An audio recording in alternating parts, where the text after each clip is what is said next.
How's it going? I'm Andrew with Investors Hub, and today we're going to be talking with Vince Martin from Seeking Alpha. It's been a wild ride in the markets recently, so I'm going to talk to him about what's happening in the market and some stocks that he's paying attention to. So let's hear from Vince. Please note that our videos are not designed to be direct investing advice. We're here to gather the perspective of different investors. Our channel and our content should just be one stop on the journey of trying to find out where to put your money. So yesterday we saw some pretty huge red candles on the SPY starting right at noon. It just sold off the entire day. So is this it? Is this the end? Yeah, I don't think it's quite the end. We'll see how this plays out. I'm kind of a pretty bad market timer, so I wouldn't trade based on my advice. But I know we're down today too. We're still 2% off, 2-3% off all-time highs in the S&P. I think it's a little early to panic for the market as a whole, although I do think we kind of have more than one market right now, and I think we'll probably get to that a little later. I'm sure there's a lot of investors out there who do not feel that like this market is at all-time highs, given how a lot of heavy retail stocks are performing right now. So last week, we got a really, really bad jobs growth report. We missed it by a huge margin, like 66%. And despite that, the S&P 500 still rallied. So why do you think that was? I think it's always tough to pin down exactly. I think the most logical explanation is that equity markets, they like Goldilocks environment. They want growth, but they don't. You want the economy growing, but you don't want it overheated. And I think particularly we're seeing a lot of inflation in commodities. Obviously lumber is a big one, and iron ore, all these sorts of things. So I think there probably was a fear that if you had a really hot jobs report, then you were talking where inflation was really going to pick up, and then you were going to get the Fed involved, and that at least as far as the narrative goes, a Fed hike seems to be the boogeyman that everybody's worried is going to end this party. So the jobs report might have been seen as it lowered it was more likely to keep the Fed where the Fed is. And I think broadly speaking, a lot of investors, at least for their portfolios, they like the Fed's positioning right now. So do you believe in the adage of sell in May and go away? And if so, what is it about the month of May that makes the market behave that way? Yeah, I don't.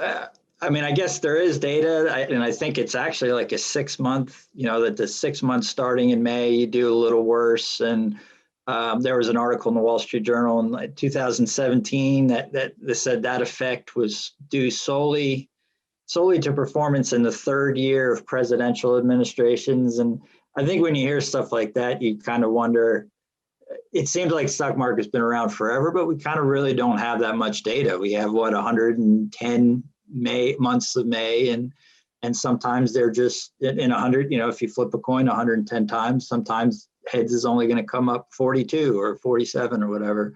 There may be truth to it. I guess I'd say this. I can't imagine that you're going to, go to cash on April 30th. And if you did that last year, by the way, boy, you would have. May was a wonderful, wonderful month in the market last year. So there might be some truth to it. I think it makes a good line, but I'm kind of the opinion that every year in the market is different. And I think this year is so strange, and there's so many effects that I think the calendar is the least of our problems right now. So what stocks are you watching in the market right now? There are a couple, and I think you have to start right now. It's not a stock, it's an ETF, but you have to start with ARK Innovation, right? ARKK, the flagship fund for Cathie Wood. It's collapsing.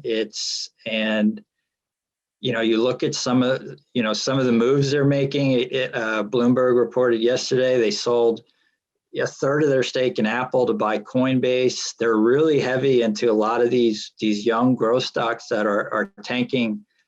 And there's a narrative there where that fund, it falls, people redeem, They have to sell to do that as their assets under management decline. And there's a potential for a real vicious cycle in their holdings where they sell the fund, the ETF falls, the ETF keeps selling, then it falls, there's more redemptions, et cetera, et cetera. That fund, I think, can really, and they own high single digits and in some cases low double digit percentages of some of these stocks now. They can really move those stocks. And I think there are traders out there getting very aggressive who are trying to front run that cycle, and they're shorting those stocks. I think the way that most individual investors should play it, if there's a name on that list, and I'm sure there's a couple on there certainly are that are interesting, you may have an opportunity in the next 2 to 4 weeks, maybe a little longer than that, where you have a sell-off that's technically driven. It's driven by these dynamics of a single fund. You can look at Viacom and Archegos, recently is a similar kind of example. There may be some opportunities in some of those names, but that also suggests that, I think ARK in particular, they need those stocks to bottom. They are really heavy into those stocks now. And the problem is when you need a stock to bottom and everyone else in the market knows that you need a stock to bottom, that stock is not going to bottom. It's just not, because the shorts are going to be after you and the longs are going to say, they're going to say exactly what I'm saying. Boy, I like that stock at 40, but I see a lot of evidence that suggests it's going to be at 25 or 30 by the time these guys are done. So that's one. I think two stocks really interesting of late in the same vein, although somewhat different. On Friday, DraftKings reported earnings, blowout earnings, raised guidance, market share numbers look good. Everybody loves online sports betting, and the stock's collapsing. And then you have the trade desk yesterday morning, blowout earnings, beat street, stock sells off. Last I looked, it's selling off today. I think they're really interesting barometers because in both cases, you're not arguing over whether this is a good business or even whether I think the optimism towards online sports betting I've written before. I think some investors don't understand how that's really not that profitable business. But DraftKings is still, clearly one of the, I think it's them and FanDuel at the top of that right now. Barstool is trying to make its presence known. But the broader point, those two stocks, which I think is interesting, is they're just about valuation. That's all. That's really the core of the argument. And if they're falling, then you have to look at some of the weaker names in those sectors and in online advertising or ad tech or iGaming, and you have to wonder, boy, if they're falling after blowout earnings reports, what do these other smaller companies look like when they report over the next couple of weeks? So I think they're interesting barometers for sentiment towards those stocks, and it's pretty clear what that sentiment is right now. It ain't good.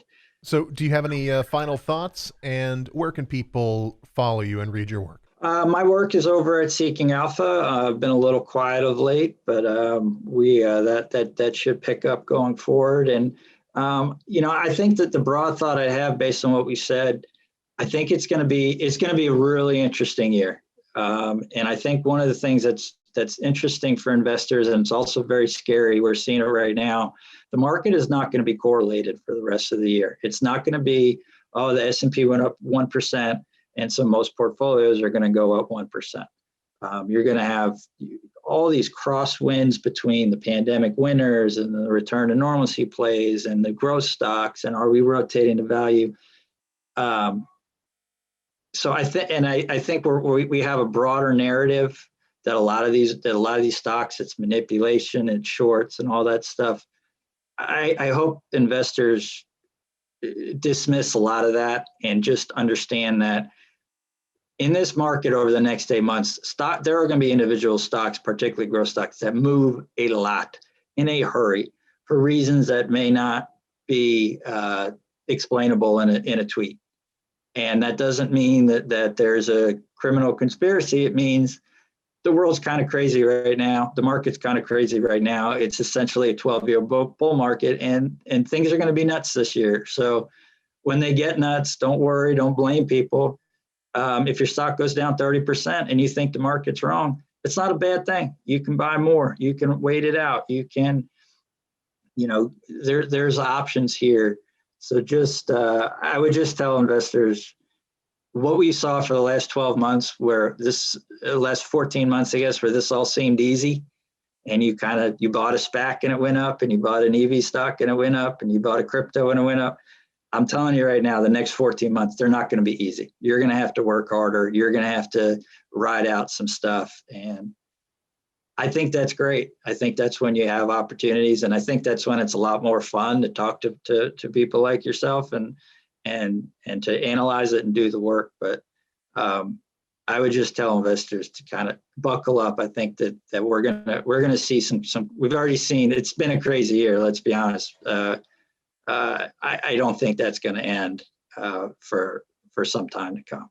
Do you have any positions in the companies mentioned? Yeah, I know you mentioned ARK and DKNG. No, everything I've mentioned, that may change in the next week or two, certainly, but depending on how things play out. But yeah, as of right now, no, I have no positions to disclose on those names.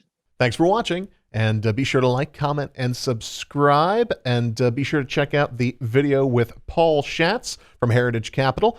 We talk about some similar topics, and I'll see you again soon.